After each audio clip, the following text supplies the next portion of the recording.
ብዛዕባ ታብ ኣፍሪካ ቁጽሪ ሓደ ሃብታም ዝኾነ ኣሊኮ ዳንጎቴ ዝርዝር ታሪኽን ስራሕቱን ክንርኢ እንከለና ካብ መበቆሉ ጀሚርና ክሳብ ሕጂ ዘለዎ ዓወትን ጽልዋን ኣዝዩ ዘገርም እዩ። ኣሊኮ ዳንጎቴ ብ10 ሚያዝያ 1957 ኣብ ናይጀርያ ግዛኣት ካኖ ተወልደ ሰብ እዩ። ካብ ንኡስ ዕድሚኡ ጀሚሩ ናይ ንግዲ ፍልጠትን ተውቦን ዝነበረ ኮይኑ እዚ ድማ ካብቶም ኣብ ግዞም ኣዝዮም ሃፋትም ዝነበሩ ዓበብኡ ሳኑሲ ዳንታታ ዝወረሶ እዩ ነይሩ። ዳንጎቴ ገና ቤት ትምህርቲ እንከሎ ሽኮርን ካልኦት ነገራትን ብጅምላ እናገዘ ንደቂ ክፍሉ ብትርፊ ሸጠሎም ከም ዝነበረ ይዝረብ እዩ። ትምህርቱ ኣብ ግብጽ ካይሮ ዝርከብ ኣልዛሃር ዩኒቨርሲቲ ድሕሪ ምዝዛሙ ናብ ዓዱ ተመሊሱ ብሓገዝ ሃብታም ኣቦኡ ብዝረኸቡ 500,000 ናይራ ልቓሕ ናይ ንግዲ ጉዕዝኡ ጀሚሩ እዩ። እቲ ዘገርም ድማ ነቲ ተለቆሖ ገንዘብ ኣብ ውሽጢ 3 ዋርሕ ጥራይ መሊሱ ናብ ናጽነቱ ተሰጋጊሩ እዩ። መጀመርታ ስርሑ ከም ኢምፖርተር ኮይኑ ሲሚንቶ፣ ሽኮር፣ ጨው፣ ሩዝን ካልኦት መሰረታዊ ነገራትን ካብ ወጻኢ ብምእታው ኣብ ናይጀርያ ይሰርሕ ነይሩ እዩ። ኣብ 1981 ዳንጎቴ ግሩፕ ተባህለ ትካል መስሪቱ እዩ። እዚ ትካል እዚ ድማ ቀስ ብቐስ ካብ ንግዲ ናብ ማኒፋክቸሪንግ ወይ ድማ ናብ ምፍራይ ተሰጋጊሩ እዩ። ዳንጎቴ ሲሚንቶ ሓደ ካብቶም ዓበይቲ እማድ ናይዚ ኩባንያ ኮይኑ ኣብዚ ሕጂ እዋን ኣብ 10 ሃገራት ኣፍሪካ ማለት እውን ኢትዮጵያ፣ ደቡብ ኣፍሪካ፣ ኮንጎ፣ ጋና፣ ካሜሮን፣ ሴኔጋል፣ ዛምቢያን ዝበሉ ግዙፋት ፋብሪካታት ዝውንን ሰብ እዩ። ኣብ ኢትዮጵያ ጥራይ ዘለዎ ፋብሪካ ንብዙሓት ዜጋታት ናይ ስራሕ ዕድል ፈጢሩ ጥራይ ዘይኮነስ ነቲ ኣብ ህንፀት ዘሎ ጠለብ ሲሚንቶ ብምምላእ ዓቢ ግደ እናተፃወተ እዩ። እዚ ኩባንያ እዚ ኣብ ዓመት ልዕሊ 50 ሚልዮን ቶን ሲሚንቶ ናይ ምፍራይ ዓቕሚ ዘለዎ ኮይኑ ኣብ ሰብ-ሰሃራ ኣፍሪካ ብግዝፈቱ ዝወዳደሩ የለን እዩ። ዳንጎቴ ሲሚንቶ ጥራይ ዘይኮነስ ኣብ ሽኮሩን እንተኾነ ኣብ ዓለም ብግዝፈቱ ካብቶም ቀዳሞት ዝስርዑ ፋብሪካ እዩ። ኣብ ሌጎስ ዝርከብ ናይ ሽኮር ፋብሪክኡ ካብ ብራዚል ጥረ ነገር ብምምጻእ ኣጻሩን ናይጀርያን ከባቢያን የከፋፍል እዩ። ናይ ዳንጎቴ ፍርያት ኣብ ኩሉ ናይጀርያ ወገዛ ከም ዘሎ ይዝረብ እዩ። እቲ ዝዓበየን ንዓለም ዘገረመን ፕሮጀክቱ ግና እቲ ኣብ ቀረባ ግዜ ተመረቐ ዳንጎቴ ሪፍሬነር ወይ ድማ ናይ ነዳዲ መጽረዪ ፋብሪካ እዩ። ናይጀርያ ብነዳዲ ዝሃብተመት ሃገር እኳ እንትኾነት ነቲ ድፍድፍ ነዳዲ ናብ ወጻእ ሰዲዳ ተጻረየ ነዳዲ ብኽባር ዋጋ ትገዝእ ሃገር እያ ነይራ። ዳንጎቴ ዝጸገም እዚ ንምቕራፍ ልዕሊ 19 ቢልዮን ዶላር ወፍሪ ብምግባር ነቲ ኣብ ዓለም ብሓደ ውልቀ ሰብ ዝውነን ዝዓበየ ናይ ንግዲ መጻረዪ ፋብሪካ ወኒንዎ እዩ። እዚ ፋብሪካ እዚ መዓልታዊ 650,000 በርሚል ነዳዲ ናይ ምጽራይ ዓቕሚ ዘለዎ ኮይኑ ንናይጀርያ ጥራይ ዘይኮነስ ንሙሉእ ኣፍሪካ ካብ ጽጋዕተኛነት ናጻ ዘውፅእ ኮይኑ ተረኺቡ እዩ። እዚ ድማ ዳንጎቴ ካብቲ ዝነበሩ ሃብቲ ብዝለዓለ ደረጃ ንኽውስኽ ገይርዎ እዩ። ናይ ዳንጎቴ ሃብቲ ኣብዚ ሕጂ እዋን 24 ቢልዮን ዶላር ዝበጽሕ ኮይኑ እዚ ድማ ኣብ ዓለም ካብ ዘለዉ ሃብታማት ኣብ 80ታት ደረጃ ንኽስራዕ ገይርዎ እዩ። ኣብ ኢትዮጵያ ተወሳኺ ኣብ ክልል ሶማል ብ3 ቢልዮን ዶላር ዝህነጽ ናይ ማዳበርያ ፋብሪካ ፕሮጀክት ከም ዘለዎ ፍለጥ እዩ። እዚ ድማ ንሕርሻዊ ፍርያት ምብራቕ ኣፍሪካ ዓቢ ለውጢ ዘምጽእ እዩ። ብዛዕባ ናብራ ህይወቱ ክንርኢ እንከለና ድማ ዳንጎቴ ሃብቱ ብልቦና ዝጥቀመሉ ሰብ እዩ። ዋላ እኳ ከምቶም ሃብታማት ዓረብ ኣዝዩ ተጋነነ ህይወት ዘይመርሕ እንተመሰለ ዘለዎ ናይ ምቾት ንብረት ግና ዘገርም እዩ። ኣብ ሌጎስ ዝርከብ 30 ሚልዮን ዶላር ዝግመት ቪልኡ ብዝበለጸ ማርብል ተሰለመን ኩሉ ዘመናዊ ነገራት ዝሓዘን እዩ። እዚ ገዛ እዚ ንሱ ዝነብረሉ ጥራይ ዘይኮነስ ዓበይቲ ናይ ዓለም መራሕትን ነጋዶን ዝእንገድሉ ቤተ መንግስቲ እዩ። ኣብ ሰማይ ንኽጓዓዝ ድማ 45 ሚልዮን ዶላር ዘውፅእ ቦምባርደር ግሎባል ኤክስፕረስ XRS ተባህለት ናይ ውልቁ ነፋሪት ዝውንን ሰብ እዩ። ኣብ ባሕሪ ድማ ማርያት ተባህለት ብስማ ድዩ ሰየማ 43 ሚልዮን ዶላር ዘውፅአት ሓንቀቕቲ ጀልባ ዝዓደገ ሰብ እዩ። እዛ ጀልባ እዚኣ ንመዘናግዒ ትጠቅም ኮይና ውሽጣ ከም ሆቴል ሙሉእ ምቾት ዘለዋ እዩ። ናይ ማኪና ምርጭው እውን እንተኾነ ኣዝዩ ተፈልየ እዩ።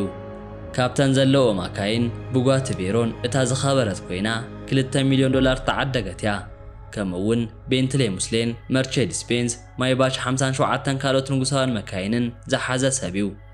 እዚ ኩሉ ሃብቲ እናሃለወ ግን ዳንጎቴ ዝያዳ ዝፍለጠሉ ነገር እንተሃለወ በቲ ዝህቦ ለጋስነቱ እዩ። ዳንጎቴ ፋውንዴሽን ብዝበሃል ትካሉ ንጥዕና፣ ትምህርትን ድኽነት ንምቅላስን ቢልዮናት ዶላር የወፍ እዩ። ምስ ቢልጌት ብምዃን ኣብ ናይጀርያ ፖሊዮ ወይ ድማ ምልማስ ህፃውንቲ ንምጥፋእ ዓቢ ስራሕ ሰሪሑ እዩ። ኣብ ግዜ ኮቪድ እውን ንመንግስቲ ናይጀርያን ካልኦት ሃገራትን ብዙሕ ሓገዛት ገይሩ እዩ። ካብ ዘይነበረካ ተላዒልካ ብትግሃትን ብትብዓትን ዓለም ዝፈልጦ ደረጃ ምብጻሕ ከም ዝከኣል ዘርኣየ ሰብ እዩ። ናይ ዳንጎቴ ዕላማ ሃብቲ ጥራይ ምእካብ ዘይኮነስ ንኣፍሪቃ ካብ ድኽነት ዘውፅእ ኢንዱስትሪታት ምምስራት እዩ። ብሓፈሹ ኣሊኮ ዳንጎቴ ናይዚ ዘመን እዚ ናይ ኣፍሪቃ ምልክት እዩ። ንሱ ስራሕ ክፈጥር፣ ቁጠባ ከዓቢ፣ ኣፍሪቃውያን ድማ ኣብ ሃገሮም ክጥቀሙ ዝሰርሕ ዘሎ ጀግና ነጋዳይ እዩ። ታሪኹ ድማ ንመጻኢ ውሉድታት መሃሪ ኮይኑ ክነብር እዩ። ካብ ንኡስ ናይ ንግዲ ስራሕ ተላዒሉ ናብ ዓብዪ ኢንዱስትሪ ተሰጋጊሩ ሎሚ ኣብ ዓለም ተሰማዕነት ዘለዎ ሰብ ኮይኑ እዩ። እቲ ንሱ ዝኽተሎ መገዲ ድማ ድኻም፣ ትዕግስትን ጠመተን ዝሓትት ጉዕዞ እዩ። ዳንጎቴ ማለት ሲሚንቶ ጥራይ ዘይኮነስ ዳንጎቴ ማለት ተስፋን ስራሕ ዓወትን እዩ። እዚ ታሪኽ እዚ ድማ ንዝኾነ ተስፋ ዝቆረፀ ሰብ ብርታዕ ዝህብን ናብ ስራሕ ዘእቱን ዓቢ ትምህርቲ እዩ። ዳንጎቴ ሕጂ እውን ንብረቱ እናወሰኸ ጽሉኡ እናዓበየ ንኣፍሪቃ ንምልዋጥ ቃልሲ እናቐጸለ እዩ።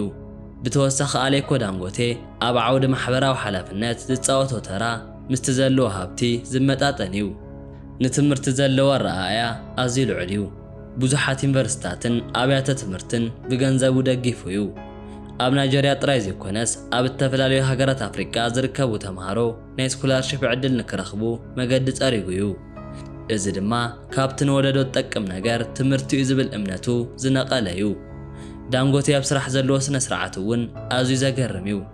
ንሱ ዋላ እኳ ቢልዮነር እንተኾነ ገና ከም ሓደ ጀማሪ ነጋዳይ ተጊዩ ዝሰርሕ ሰብ እዩ። ንሰባት ኣብ ምቕራብን ንሓደስቲ ሓሳባት ኣብ ምስማዕን ድማ ክፉት ልቢ ዝሓዘ ሰብ እዩ።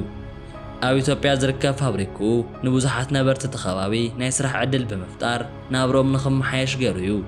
ከምኡውን ኣብ ከባቢ እቲ ፋብሪካ ንዝርከቡ ማሕበረሰባት ክሊኒክ፣ ቤት ትምህርትን ጽሩይ ዝስተ ማይን ንክረኽቡ ገይርዎም እዩ። እዚ ድማ ዳንጎቴ ንትርፊ ጥራይ ዝሰርሕ ነጋዳይ ዘይኮነስ ንሰባት ዝሕግዝ ልዑል ሰብኣውነት ዘለዎ ውልቀ ሰብ ምዃኑ ዘርኣየ እዩ። ዳንጎቴ ኩል ግዜ ዝብሎ ነገር እንተሎ ኣነ ኣፍሪቃዊ ኣብ ኣፍሪቃ ድማ ክሰርሕ ፈቱ ዝብል እዩ። እዚ ድማ ንብዙሓት ናይ ኣፍሪቃ ሃብታማት ገንዘቦም ናብ ኤውሮጳን ኣሜሪካን ካብ ምውሳድ ኣብ ሃገሮም ንክሰርሑን ንከዋፍሩን ዓቢ ድፍኢት ዝፈጥር እዩ። ናይ ዳንጎቴ ጉዕዞ ንመናእሰይ ዝምህር ዓቢ ነገር እንተሎ ትዕግስቲ እዩ። ቢልዮነር ንምዃን ልዕሊ 40 ዓመት ዝወሰደ ናይ ስራሕ ጉዕዞ እዩ። ኣብዚ ጉዕዞ እዚ ብዙሓት ብድሆታት፣ ክሳራታትን ፀገማትን ኣጋጢምዎም እዩ። ንኣብነት እቲ ናይ ነዳዲ መጻረዪ ፋብሪካ ንምዝዛም ብዙሓት ዓመታት ወሲዱሉ እዩ። ዋግኡ እውን ካብቲ ተገመተ ንላዕሊ ወሲኹ እዩ። እንተኾነ ግና ዳንጎቴ ተስፋ ዝቆርጽ ኣይነበረን። ሎሚ እቲ ፋብሪካ ስራሕ ጀሚሩ እዩ። ዳንጎቴ ኣብ ናይጀርያ ጥራይ ዘይኮነስ ኣብ መላእ ዓለም ክቡር ስም ዝሓዘ እዩ። ኣብ ዋሽንግተን፣ ለንደንን ፓሪስን ዝርከቡ መራሕቲ ሃገራት ነቲ ንሱ ዘለዎ ቁጠባዊ ጽልዋ ይፈልጥዎ እዮም። ንሱ ንኣፍሪቃ ኣብ መድረኽ ዓለም ወኪሉ ጠጠው ዝበለ ዓቢ ሰብ እዩ። ሃብቱ ኣብ ዙርያ ዓለም ተዘርጊሑ እኳ እንተሃለወ ልቡ ግና ኩሉ ግዜ ምስ ኣፍሪቃ እዩ። ብዛዕባ ውልቃዊ ባህርያቱ ክርኢ እንከለና ድማ ዳንጎቴ ኣዝዩ ትሑት ሰብ እዩ። ዳንጎቴ ንሰባት ኣብ ምትብባዕን ኣብ ምልዕዓልን እውን ክእለት ዘለዎ ሰብ እዩ። ኣብ ዝተፈላለዩ ዋዕላታት ቀሪቡ ንመናእሰይ ክሰርሑን ንክምህዙን ይላበዩ። ክሰርሕ ዝደሊ ሰብ መገዲ ይስእንን እዩ ዝብል እምነት ዝሓዘ ሰብ እዩ።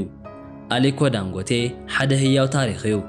ካብ ንኡስ ስራሕቲ ተላዒሉ ብስሚንቶ፣ ብሽኮር፣ ብነዳድን ብኻልኦት ኢንዱስትሪታትን ንዓለም ዘገረመ ስራሕ ሰሪሑ እዩ። ሃብቱ ንብሕቱ ጥራይ ዘይኮነስ ንሚልዮናት ሰባት መነባበረ ኮይኑ እዩ። ዳንጎቴ ማለት ናይ ጻዕሪ ፍረ፣ ናይ ራእይ ውፅኢት፣ ናይ ለውጢ ተምሳል እዩ። እዚ ንሕና ሎሚ እንሪኦ ዘለና ዓቢ ሃብቲ ናይ ብዙሓት ዓመታት ድኻምን ጻዕርን ውፅኢት እዩ። ስለዚ ታሪኽ ኣሊኮ ዳንጎቴ ክንሰምዕ እንከለና ንሕና እውን ካብኡ ተማሂርና ንሃገርናን ንወገንናን ዝጠቅም ነገር ንኽንሰርሕ ክንለዓዓል ናይ ግድን እዩ። ንኣፍሪቃ ሓድሽ መልክዕ ዝሃበ ንጸለምቲ ሰባት ድማ ኩርዓት ዝኾነ ዓቢ ሰብ እዩ። ዳንጎቴ ማለት ናይ ኣፍሪቃ ኩርዓት ተባሂሉ ክጽዋዕ ይከኣል እዩ። ዳንጎቴ ሕጂ እውን ንመጻኢ ወለዶታት መሃሪ ኮይኑ ክነብር እዩ። ሓደ ካብቲ ንዳንጎቴ ካብ ካልኦት ሃብታማት ኣፍሪቃ ፍሉይ ዝገብሮ ነገር እቲ ባክዋርድ ኢንቴግሬሽን ዝበሃል ናይ ንግዲ ስትራቴጂ እዩ። እዚ ማለት ሓደ ፍርያት ጥራይ ካብ ምሻጥ ሓሊፉ ነቲ ፍርያት ዘድልዮ ጥረ ነገራት ባዕሉ ኣብ ምፍራይ ዝነጥፍ እዩ። ንኣብነት እቲ ዝሽየጥ ሲሚንቶ ጥራይ ዘይኮነስ ነቲ ሲሚንቶ ንምስራሕ ዘድልዩ ከም ኖራ ዝኣመሰሉ ማዕድናት ኣብ መሬት እናኳዓቱ የውፅኡ እዮም። ነቲ ሲሚንቶ ዝዕሽግሉ ፕላስቲክ ወይ እውን ሴላ ንባዕሉ ካብኡ ሓሊፉ ድማ ፍርያት ናብ ዓማዊል ዘብጽሑ ኣሽሓት ናይ ጽዕነት መካይን እውን ናብ ስራሕ ዘእተወዩ። ዳንጎቴ ኣብ ኣመራርሓ ግዝኡ ኣዝዩ ጥንቁቕ ሰብ እዩ። መዓልታዊ ካብ 18 ሰዓታት ንላዕሊ ከም ዝሰርሕን ብዙሕ ግዜ ድማ ንጥዕንኡ ክብላዊ ስፖርት ከም ዝነጥፍ ይዝረብ እዩ። እቲ ዘገርም ነገር ዳንጎቴ ኣብ ዓለም ዘለዉ ዓበይቲ ትካላት ንምምራሕ ዝጥቀምሉ ናይ ቴክኖሎጂ ፍልጠት እዩ። ዋላ እኳ ዕድሚኡ እናደፍአ እንትኸደ ኩል ግዜ ምስ ሓደስቲ ናይ ዲጂታል ኣሰራርሓታት ዝጓዓዝ ሰብ እዩ። ኣብዚ ሕጂ እዋን ኣብ ፋብሪካታቱ ካብ ከሰል እምኒ ወፃኢ ዝኾኑ ንከባቢ ዘይጎድኡ ናይ ጸዓት ምንጭታት ንምትእትታው ቢልዮናት የውፍር እዩ። እዚ ድማ ንትካላቱ ኣብ ኣህጉራዊ ዕዳጋ ተቐባልነት ንክህልዎ እናገበረ እዩ። ዳንጎቴ ኣብ ናይጀርያ ጥራይ ዘይኮነስ ኣብ ሙሉእ ኣፍሪቃ ዘለዎ ፖለቲካዊ ጽልዋ እውን ዕዙዝ እዩ። ንኣብነት ብዙሓት ሃገራት ኣፍሪቃ ናይ ውሽጢ ዓዲ ኢንዱስትሪ ንምትብባዕ ዝኽተልዎ ሕግታት ብምኽሪ ዳንጎቴ ተነደፈ እዩ። ካልእ ብዛዕባ ዳንጎቴ ዘይተባህለ ነገር እንተሃለወ እቲ ንደቁን ስድራ ቤቱን ዘለዎ ናይ ስራሕ ስነ ስርዓት ትምህርቲ እዩ። ደቁ ዋላ እኳ ብሃብቲ እንተዓበዩ ኣብ ትካላቱ ካብ ታሕተዋይ ደረጃ ጀሚሮም ንኽሰርሑን ስራሕ ንክመሃሩን ይገብር እዩ። እዚ ድማ እቲ ዝሃነጾ ግዙፍ ትካል ንመጻኢ ወለዶታት ብቑዕ መሪሕነት ንክህልዎ ዝዓለመ እዩ። ዳንጎቴ ኣብ ዝተፈላለዩ ዓለም ለኻዊ ቦርድታት ከም ኣባል ኮይኑ የገልግል እዩ። ንኣብነት ኣብ ክሊንቶን ሄልዝ ኣክሰስ ኢንቴንሽን ዝኣመሰሉ ትካላት ዓበ በርክቶ ኣለዎ እዩ። ዳንጎቴ ንስራሕ ዘለዎ ፍቕሪ ካብቲ ዘለዎ ገንዘብ ንላዕሊ እዩ። ገንዘብ ውጽኢት ናይ ጻዕሪ እዩ እምበሪ ዓላማ ኣይኮነን ብምባል ዝሙግት ሰብ እዩ። ብሓፈሽኡ ዳንጎቴ ማለት ሓደ ሃብታም ጥራይ ዘይኮነስ ንኣህጉር ኣፍሪቃ ኣብ ቃልሲ ቁጠባዊ ናጽነት ዝመርሕ ዘሎ ናይ ዘመናዊ ኢንዱስትሪ ጀነራል እዩ። ታሪኹ ድማ መዓልታዊ እናተሓደሰ ዝኸይድ ንመናእሰይ እውን ኩሉ ግዜ ሓድሽ ተስፋ ዝህብ ዓቢ መጽሓፍ እዩ። ኣብዚ መደብ ዘለኩም ርእቶ ኣብ ኮመንት ግደፍለይ ክብል ፈቱ።